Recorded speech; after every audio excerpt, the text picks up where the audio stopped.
Hello everyone, আসসালামু আলাইকুম। Welcome back to my channel. যে কোনো ধরনের মিষ্টি বানানোর জন্য খুব ইম্পর্টেন্ট একটা উপকরণ হচ্ছে ছানা।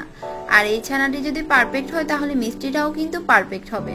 বাসায় কিভাবে পারফেক্টলি ছানা বানাতে হয় তাই আজ আমি আপনাদের দেখাচ্ছি। আশা করছি আমার আজকের রেসিপি আপনাদের একটু হলেও উপকার আসবে। ছানা বানানোর জন্য আমি এখানে 1 লিটার পরিমাণ ফুল ক্রিম তরল দুধ নিয়েছি আর নিয়েছি ভিনেগার।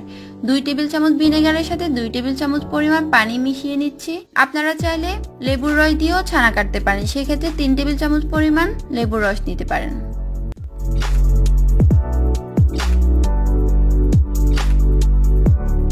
ছানা ছাকার জন্য একটা বোলের উপরে ছাকনি রেখে তার উপরে চিজ ক্লথ বসিয়ে নিয়েছি। আপনাদের কাছে যে কোনো ধরনের সুতি কাপড় থাকলে সেই পাতলা সুতি কাপড় দিয়ে এই কাজটি করতে পারেন। এই কাজটি আগে থেকে করে রাখলে ভালো। এখন চুলায় একটি পাতিল বসিয়ে দিয়েছি আর এর মধ্যে 1 লিটার পরিমাণ ফুল ক্রিম তরল দুধ দিয়ে দিচ্ছি। দুধটি অবশ্য ফুল ক্রিম হতে হবে।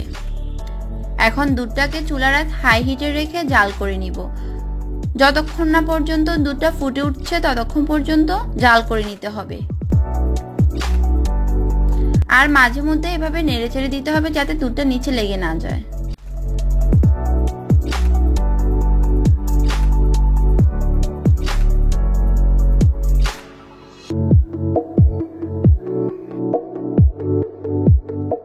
দুধটা ফুটে উঠেছে, এখন চুলাটা বন্ধ করে দিব।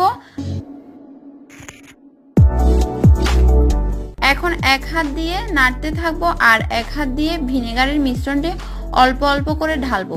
একসাথে পুরোটা দিব না, কিছুটা দিব, আবার আরেক হাত দিয়ে নাড়তে থাকবো। যখন ছানা আর পানির অংশটা আলাদা হয়ে যাবে তখন চুলা থেকে নামিয়ে ছেঁকে নিব। ছানা আলাদা হয়ে যাওয়ার পর এটাকে বেশিক্ষণ গরম পানিতে রাখা যাবে না, এতে করে ছানাটা শক্ত হয়ে যাবে। ছানার পানিটা আলাদা হওয়া শুরু করেছে, এখন চুলা থেকে নামিয়ে নিব। এখন ছানাটা ঢেলে নিব আর ঠান্ডা পানি দিয়ে কয়েকবার ধুয়ে নিব।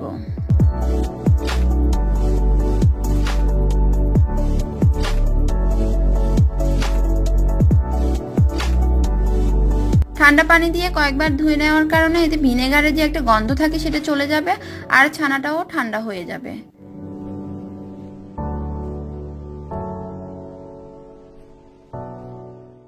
আমি এভাবে 2-3 বার ঠান্ডা পানি দিয়ে ধুয়ে নিয়েছি। এখন পানিটা ঝরিয়ে নিব।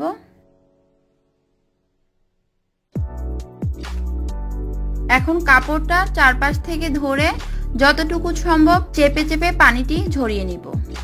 এখন উপর থেকে চেপে চেপে যতটুকু সম্ভব আমি পানিটি ঝরিয়ে নিয়েছি। এখন এটাকে একটা স্ট্যান্ডের মাঝে 1 ঘন্টার জন্য ঝুলিয়ে রাখবো, এতে করে যে এক্সট্রা পানি আছে সেটি ঝরে যাবে।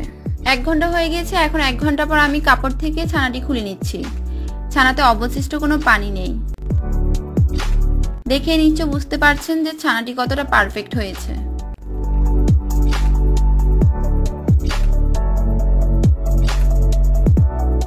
এখন ছানাটিকে আমি 2টি কিচেন টাওয়ালের উপরে ভেঙে নিচ্ছি, ভেঙে একটু ছড়িয়ে নিচ্ছি। আপনারা এই কাজটি যে কোনো সুতি কাপড়ের উপরও করতে পারেন, এতে করে ছানাতে যে এক্সট্রা ময়েশ্চার থাকে সেটিও টেনে যাবে। এভাবে ছড়িয়ে দিয়ে 10 থেকে 15 মিনিটের মতো রাখলে ছানাটি বেশ ঝরঝরে হয়ে যায় আর এতে এক্সট্রা পানিও থাকে না।